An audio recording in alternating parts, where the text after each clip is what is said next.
اعوذ باللہ من الشیطان الرجیم بسم اللہ الرحمن الرحیم السلام علیکم ورحمۃ اللہ وبرکاتہ۔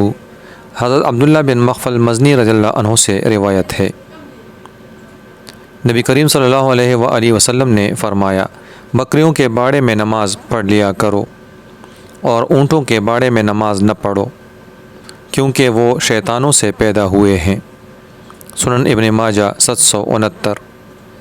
حضرت ابو ہریرہ رضی اللہ عنہ سے روایت کرتے ہیں کہ آپ صلی اللہ علیہ وآلہ وسلم نے فرمایا، اللہ تعالیٰ کے 99 ایک کم 100 نام ہیں، جس نے ان سب کو شمار کیا وہ جنت میں داخل ہوگا، بے شک وہ اللہ طاق ہے، طاق ہی کو پسند کرتا ہے۔ صحیح مسلم 6810۔ حضرت ابو ہریرہ رضی اللہ عنہ سے روایت ہے کہ رسول اللہ صلی اللہ علیہ وآلہ وسلم نے فرمایا، جب تم میں سے کوئی شخص دعا کرے تو یہ نہ کہے، اے اللہ اگر تو چاہے تو مجھے بخش دے، بلکہ وہ پختگی اور اصرار سے سوال کرے اور بڑی رغبت کا اظہار کرے، کیونکہ دینے کے لیے اللہ تعالیٰ کے لیے کوئی چیز بڑی نہیں ہے۔ صحیح مسلم 6812۔